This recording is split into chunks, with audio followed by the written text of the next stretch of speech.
पैसा पैसा एक ऐसी चीज है जिसे भिखारी से लेकर अरबपति हर कोई जानता है। यह सिर्फ एक कागज का टुकड़ा नहीं है, बल्कि यह अपने आप में एक लत है। पैसा एक ऐसी भाषा है जिसे पीएचडी क्लर्क से लेकर अनपढ़ विधायक तक हर कोई जानता है। यह दोस्तों पैसा ही है जिसने जंगलों में रहने वाले लोगों को बादल को छूने वाली इमारतों से लेकर हवा में तेजी से चलने वाली गाड़ियों में बैठाया है।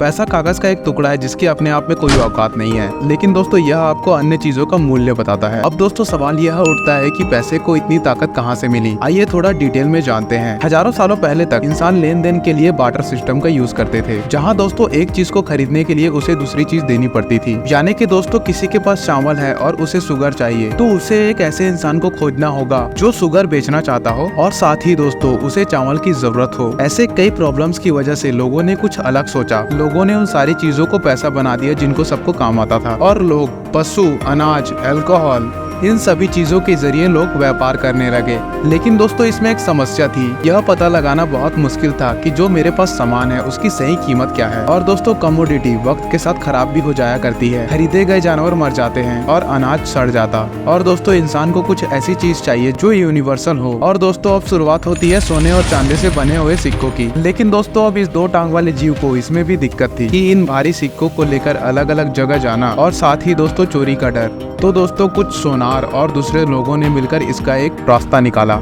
कि तुम अपना सोना हमारे पास रख दो और हम उसे संभाल कर रखेंगे। बदले में दोस्तों वो सोनार उस आदमी को वो कागज का टुकड़ा दे देता है, एक छोटा सा। और दोस्तों उसमें लिखा होता था कि आपका सोना इतना सारा मेरे पास रखा हुआ है, जिसे दोस्तों IOU कहा जाता था। मतलब कि दोस्तों IOU, मैं आपका कर्जदार हूँ, जिसे दिखाकर दोस्तों लोग अपना सोना कभी भी वापस ले जा सकते थे। सबको ये आइडिया काफी ज्यादा अच्छा लगा और दोस्तों लोगों ने अपना सोना उसके पास रखना स्टार्ट कर दिया था। लेकिन दोस्तों कुछ समय बाद उनको रियलाइज हुआ कि ये सिस्टम बनाने के बाद ऑलमोस्ट सभी लोग अपने सोना लेने कभी वापस आते ही नहीं, और सब उस रसीद के जरिए ही व्यापार करना शुरू कर दिए, क्योंकि सबको ये एहसास हो गया था कि अगर रसीद है तो सोना भी अवेलेबल है ही। अब दोस्तों ये सब चीजें समझने के बाद सोनार लोगों में लालच आ गई। अब उनके हाथों से बनी रसीद ही पैसा बन गया था। इसीलिए दोस्तों उन्होंने फर्जी रसीद बनाना भी स्टार्ट कर दिया था।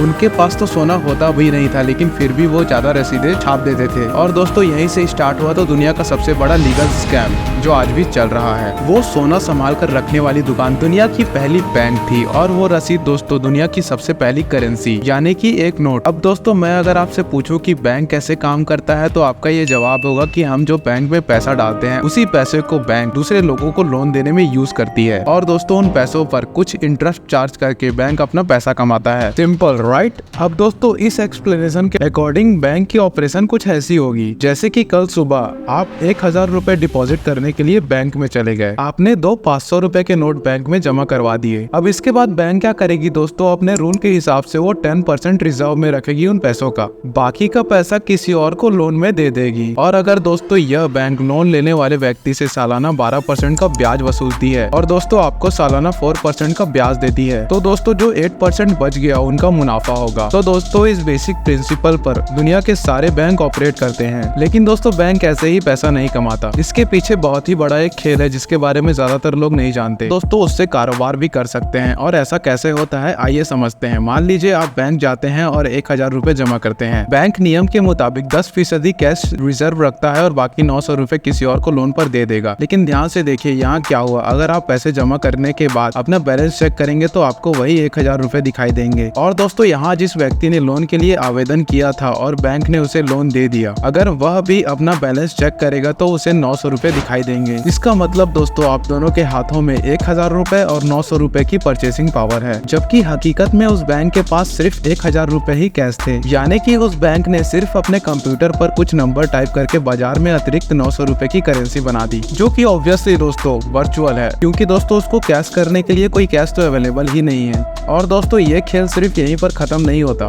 ये बहुत ही आगे जाता है। जैसे वह शख्स जिसने 900 रुपए की लोन लेके आवेदन किया था, उसने ऐसे ही तो लोन अप्लाई नहीं किया होगा दोस्तों, उसे भी वो 900 रुपए कुछ खरीदने के लिए चाहिए होंगे, और सिंपली वो जब इस पैसे को खर्च करेगा तो वो पैसा इसके अकाउंट से कटकर किसी और के अकाउंट में चले जाएगा। फिर बैंक फिर से इस 900 रुपए का 10% रिजर्व में रख लेगा, और जो शेष 810 रुपए होंगे उसे फिर से किसी और को लोन पर दे देगा। दोस्तों ऐसा करते करते एक बैंक केवल 1000 रुपए की नगद जमा को 10,000 रुपए तक की आभासी मुद्रा में परिवर्तित करके व्यवसाय करता है। आपको लगता है कि आपके पैसे बैंक में सुरक्षित है जिसे आप जब भी चाहें तब जाकर निकाल सकते हो, लेकिन दोस्तों देखा जाए तो ये बिल्कुल भी सच नहीं है। अगर सिर्फ दोस्तों 20 से 30% लोग ही एक साथ पैसे निकालने के लिए बैंक में चले जाएंगे तो बैंक आपको पूरा पैसा वापस नहीं लौटा पाएगा, क्योंकि दोस्तों उनके पास आपका सारा पैसा नहीं अवेलेबल है। फ्रैक्शनल रिजर्व सिस्टम की वजह से वो सिर्फ प्रोबेबिलिटी पर चलती है। फॉर एग्जाम्पल, अगर आप दुनिया के सारे बैंक अकाउंट के बैंक बैलेंस को प्लस में करें, मतलब दोस्तों अगर आप जोड़ के देखें तो, और अगर वो 100 रुपए होते हैं तो मान लीजिए कि वो 10 रुपए से भी कम एक्चुअल कैश में अवेलेबल है। अभी के टाइम में अगर देखा जाए तो दोस्तों 90% से भी ज्यादा सिर्फ वर्चुअल डिजिट हैं, जिसे बस आप अपने मोबाइल या फिर कंप्यूटर स्क्रीन पर देख सकते हो। तो बॉस, इस पैसे की मायाजाल को जानबूझ कितना कॉम्प्लिकेटेड बनाया गया है ताकि दोस्तों एक आम इंसान इसे इजीली समझ ना पाए और वो इस सिस्टम में ही इस तरीके से फंसा रहे। तो दोस्तों लोगों को लगता है कि करेंसी और मनी एक ही चीज है, लेकिन ऐसा बिल्कुल नहीं है। करेंसी एक मीडियम ऑफ एक्सचेंज है, जबकि मनी एक खुद वैल्यूएबल एसेट है। आपके घर में पड़ा 1000 का पूरा बंडल रातों रात राख हो जाएगा